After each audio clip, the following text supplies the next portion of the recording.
Welcome everyone to the 27th live half-hour program of Financing Philadelphia's Future that's presented by the Philadelphia Public Banking Coalition. My name is Peter Winslow. I'm substituting for our usual host, Vanessa Lowe, who can't be with us today. And also, may I note that our initial press advisory that went out indicated that we would be speaking today with the senior staff from Sherelle Parker's campaign, but for a variety of reasons, we're not going to be speaking with them today. We are going to be speaking with them at a later Financing Philadelphia's Future and with Sherelle herself, hopefully. But today, we are going to be speaking with our colleague, our mentor, and our friend, Walt McRee, who is co-chair of the Public Banking Institute. Let me deal with a couple of housekeeping matters. On the previous slide, you could see that we are asking you to put your screen in speaker view and to answer questions that you might have in the chat. Nicole Levy is our chat moderator today, and she will be fielding the questions that you ask. You can ask them publicly or privately, and she will be directing the traffic as far as the chat is concerned. Remind folks that if you're not already a member of the Philadelphia Public Banking Coalition Forum, that you should put your contact information in the chat, and we will make sure that you are added to the forum list, and we'll get information and communications that relate to the activities of the coalition. So this is a fast-paced, information-filled discussion in real time, unrehearsed, and where we try to get people involved in a real way in an ongoing public discussion about matters that relate to financing for the city of Philadelphia, for public benefit, and specifically for the establishment of the Philadelphia Public Bank. And along the way to the establishment of the public bank, the implementation of the ordinance that was passed last year in March of 2022 to establish the Philadelphia Public Financial Authority. Walt, let me turn this over to you to introduce yourself to the people who don't know you as well as some of the folks in the coalition do, and set the stage for the conversation to follow. Okay, thanks, Peter, and hello, everyone. It's always great to be with friends, especially from one of my hometowns, and the great city of Philadelphia. Really the first home of a public bank in America, Ben Franklin and the Quakers, as you would expect, that broke ground in understanding how a community economy depends on credit. I'm the co-chairman of the Public Banking Institute. Have been working in this field for about a dozen years now in a variety of capacities, one of which was grateful to have had a chance to work in Philadelphia almost 10 years ago as we looked at starting the public bank for the city. The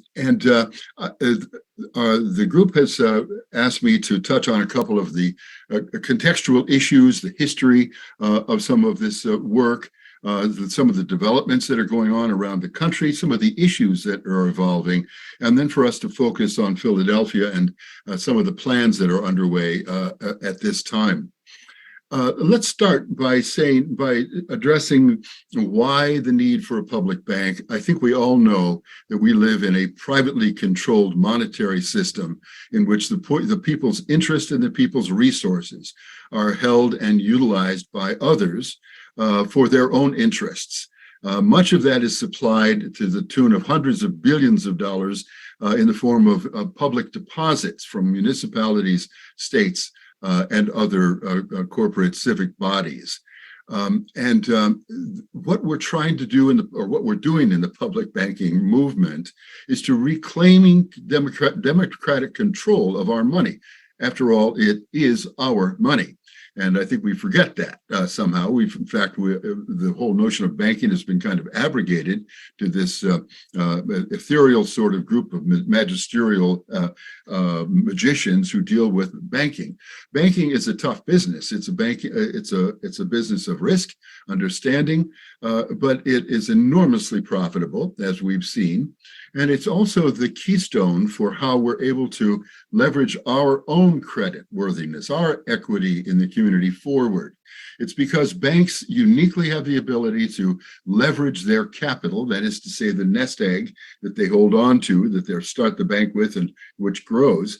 They use that nest egg to leverage credit to the people that they choose many, many times, ostensibly 10 times. But the Bank of North Dakota, the only public bank in the country, is more like 7 or 8 times.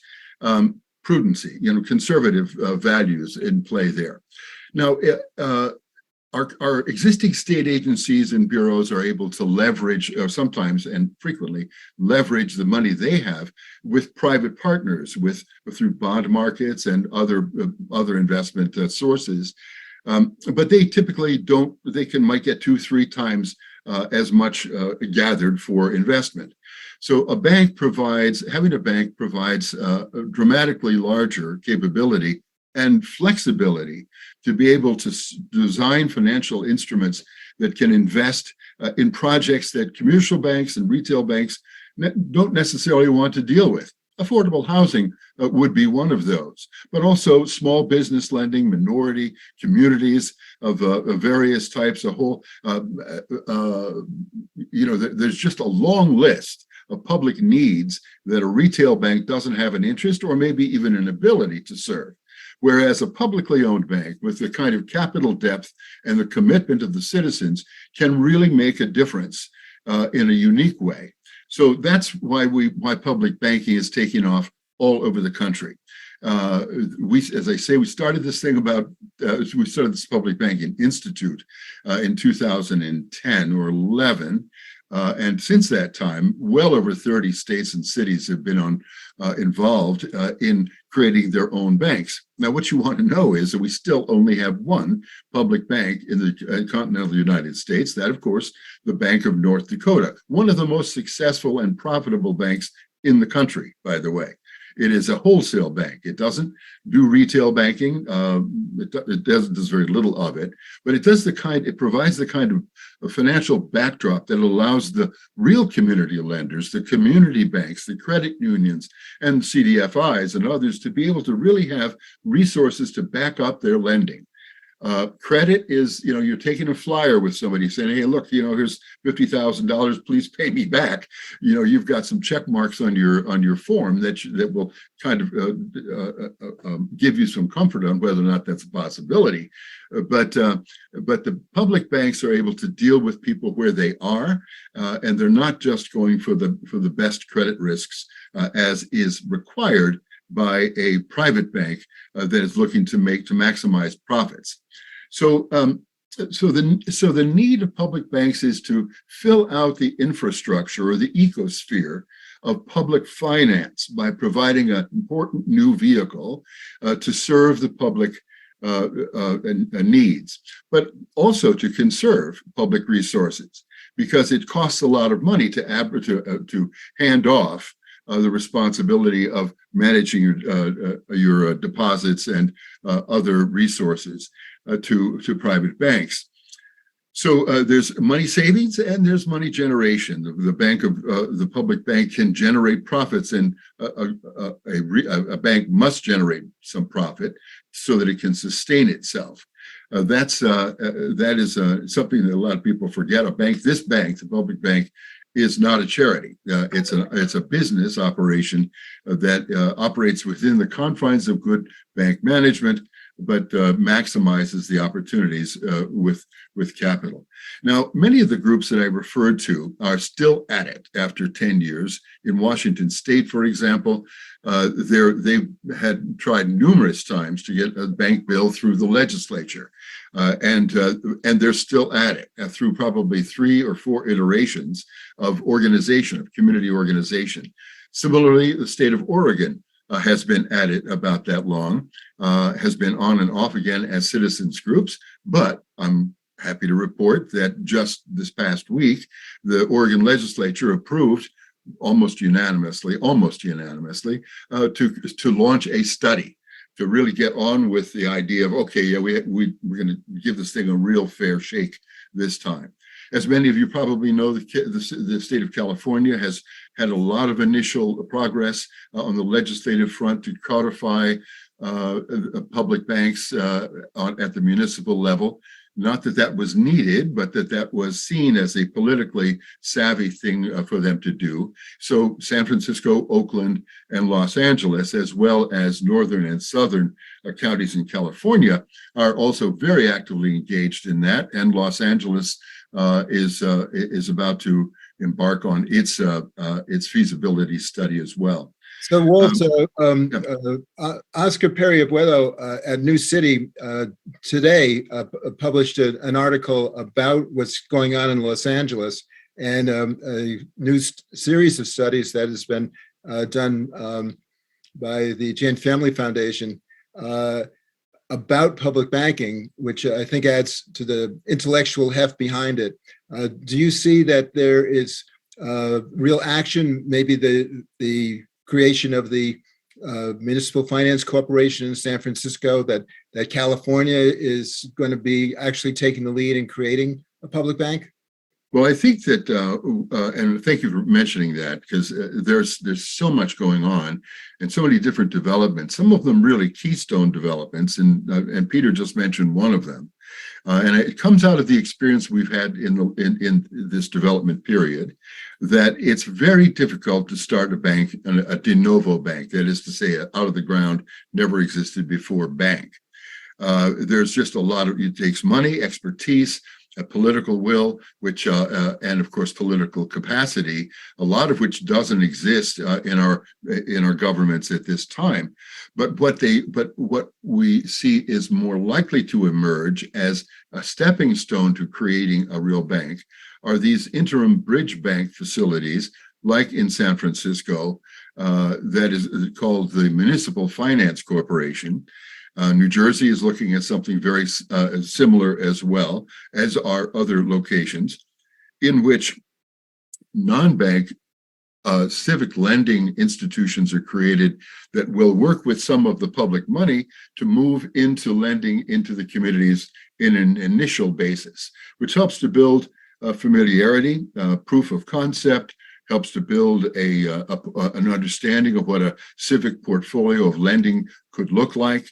It provides some comfort as well as the necessary experience that the citizens and the political people need to see that they can trust a process and ease into or kind of put their toe, maybe their foot into the pool before jumping all the way in.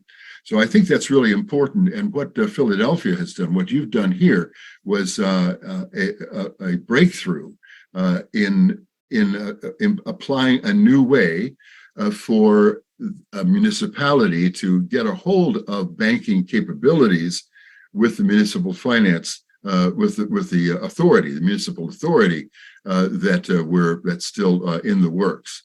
So there are variations of that theme, of that approach, that are emerging around the country, and I think we'll find that these will be necessary steps in order to establish, to get to actually a chartered bank capability. So, Walter, we've been approached recently, the coalition's been approached by folks in Minneapolis who are interested in establishing a local municipal public bank there. Do you think that the movement is moving toward municipal public banks, state public banks, federal public banks, or all of the above? Well, all of the above, Peter. A good question. I think we have a lot of interest at local levels, because there's a lot of local activity in various sectors of development interests. I think that the likelihood of getting a municipality to respond is stronger than getting a state involved, and I think that a state is more likely than getting the Fed. So that sort of makes sense. And what does it hinge on? It hinges on the role of the democratic support of what the people are saying, and when you have elected officials that you can meet, see, and influence locally, that's much different than having to deal with the state legislature that has a composition that you don't have access to or knowledge about necessarily. And of course, at the federal level, the influence and the presence of the banking cartels, the global banking cartels, is super strong. But just you understand that is absolutely a target of the public banking movement. Is that we want to democratize our federal monetary system, at least on the level of giving us as fair a shake as they give the private banks, let's say at the Federal Reserve, for example. And just a reference point, Alexandria Ocasio-Cortez and Rashida Tlaib have reintroduced the Public Banking Act, which is to basically ask the Federal Reserve to treat public bank applications and equally, and to give them access to the federal window and the other resources that our Federal Reserve, yes, albeit privately owned, gives to the big banks. So we're looking for parity of the people with the private parties that currently control that. So yeah, that's locally great. is important. That's great. Well, let's go to a question. Nicole, do you have a question from the chat, or somebody who is looking to have an interaction with Walt? Yeah, we do. Hi, Walt. Thanks for joining us here today. So I think one of the questions came up while you were talking about some of the stepping stone approaches that some municipalities are taking on the way to a public bank. And one of the things we're thinking about here in Philadelphia is the city has a pension fund, which it invests in a variety of private interest ventures. And any thoughts about sort of that kind of scenario, working with a pension fund to direct those investments into more local public benefiting goods as a kind of way to demonstrate proof of concept, the kinds of things a public bank would want to invest in. Thoughts on that? Yes, absolutely. The pension funds have often been considered a third rail in discussing this sort of thing, because they're so well protected by the interests that own them. In some cases, unions, for example, don't touch my pension. Well, as you point out, Nicole, when you look at what the pensions are invested in, you see a lot of it doesn't come to Philadelphia and doesn't do much in many instances for public well-being. They're really in there under their fiduciary responsibility is to try to maximize returns. But there are all kinds of ways of looking at returns. And we think pension funds, as part of the public ecosphere of finance, of publicly owned finance, of our money, that is our money, needs to be directed toward public interest. And so we think there is a period upcoming in which we're going to be directing more specifically, focusing more on the pension fund possibilities and resources. They absolutely have got the juice to empower a public bank to be enormously powerful.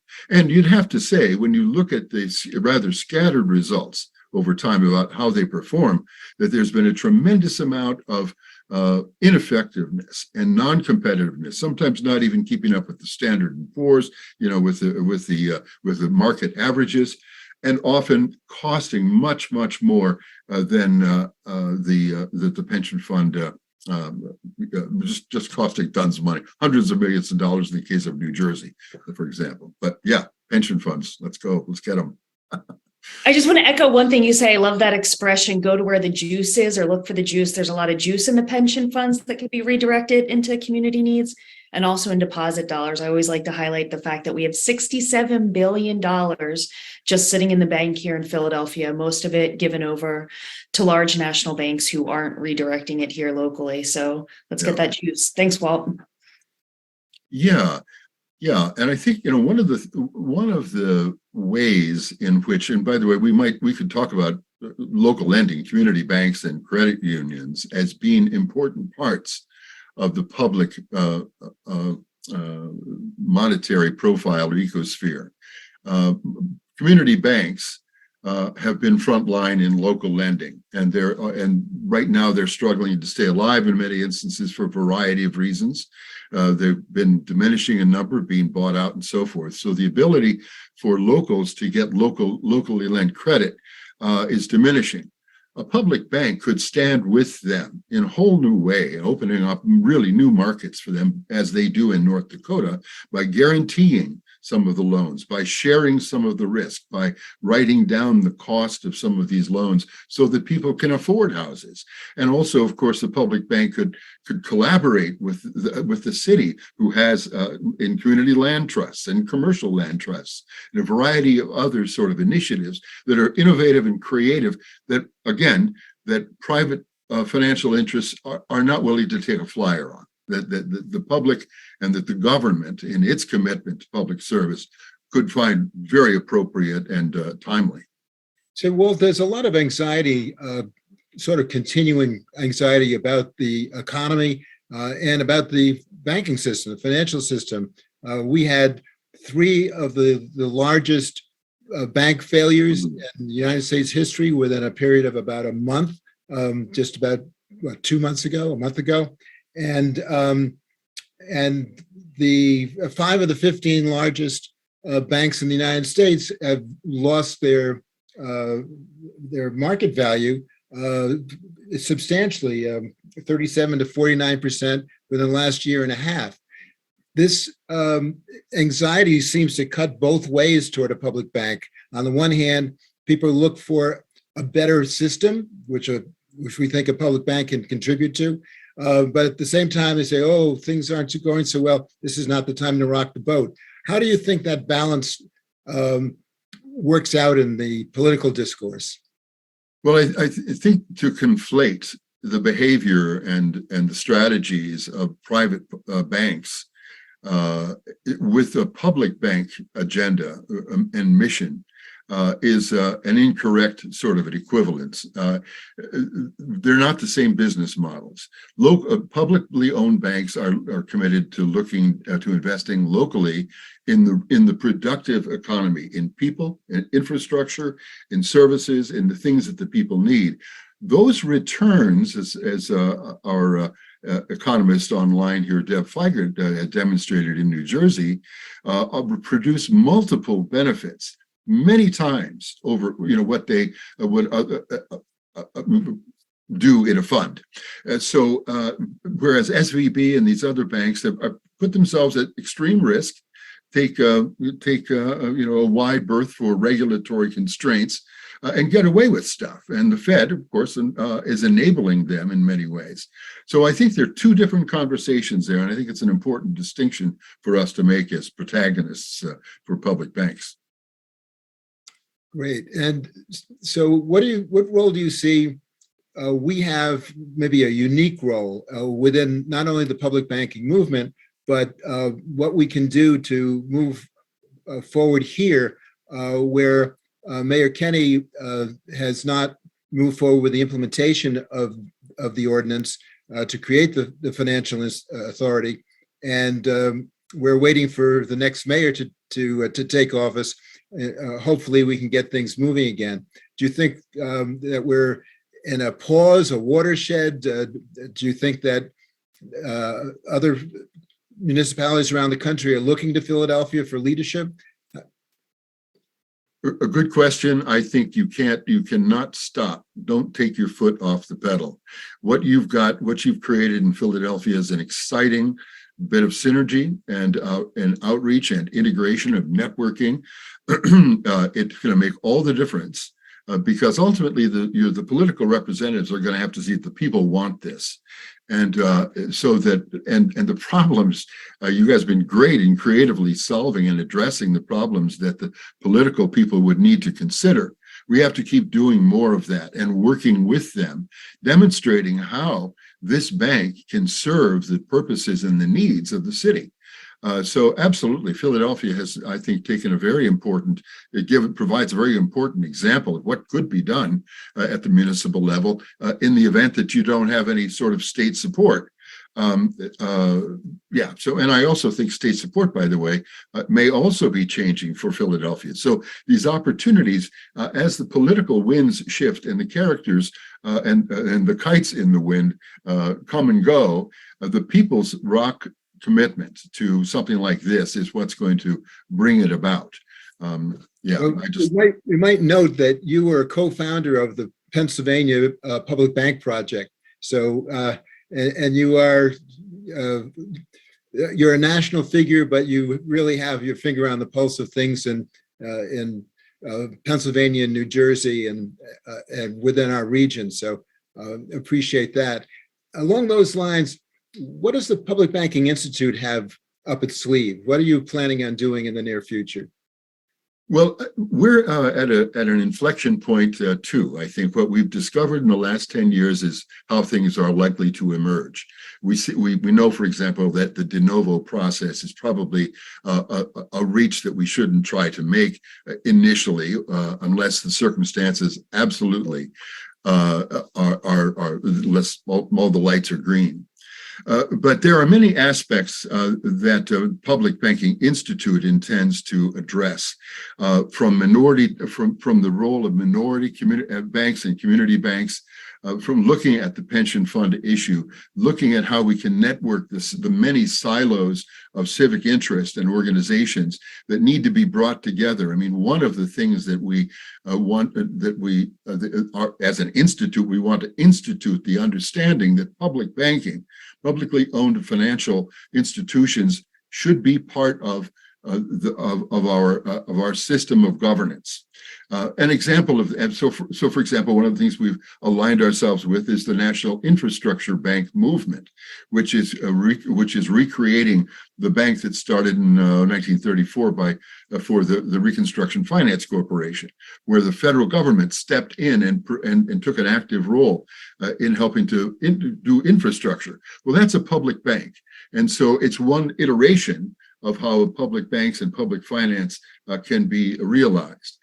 So we will be really addressing what we see as part of the pulse, but also looking for direction from the people and from communities and from the work that you guys are creating in Philadelphia and around the country to be able to support and assist and to bring some power and some national strength and support to what you're up to. So if the creation of the de novo bank is a large and such a large lift that it makes it really difficult to accomplish, is it more to take existing banks that have a charter and convert them either to a cooperative form or to make them acquired by a government agency so it becomes a public bank as a conversion? Yeah, I think you've given some examples of possibilities. A collaborative partnership might be one. Another would be to buy a chartered bank. There are existing bank charters that are available to be purchased. That would certainly get the job done quickly, but you'd have to have your political leaders would need to be savvy and have comfort with that. But there's no reason why that couldn't work. So yeah, I think that there are other ways for us to get into the banking business per se. And you've mentioned a couple of good ones there: collaboration and charter purchasing. That is terrific. We always go through time so quickly on these programs, but we do have a little bit of time left, and I'd like to give it to you for what might be closing comments or any thought that you'd like to leave us with. Well, thanks, Peter, and thank you again for the chance to be with you guys today. I've always been with you. I love Philadelphia, and I'm excited that the Philadelphia Public Bank could be one of the first to emerge in the country. I know that what's going to bring it into reality is what put Philadelphia on the map in the first place, and that is a revolution in spirit and a revolutionary commitment for the people's intention and government to rule. And so let's not forget that what we're doing here has some very transformative aspects and qualities to it. Money is about relationship. It's not just a commodity. It's really about a relationship that we have with each other. Our budgets are are of course ethical vehicles and expressions of who we are. So let's reclaim our money. It's our money, and let's make a stand for a really positive, bright future that we can afford and in fact appreciate deeply. Well, thank you so much, Walt, for being our guest today on Financing Philadelphia's Future. We hope to have you back before the public, answering some of people's questions in the near future. And remind everybody who's here or who watches this not live, but through the website facility or on YouTube, that our next Financing Philadelphia's Future program will be on July 25th, Tuesday, 4:30, same bat time, same bat channel. And thank you so much, everybody, for taking time to be with us today.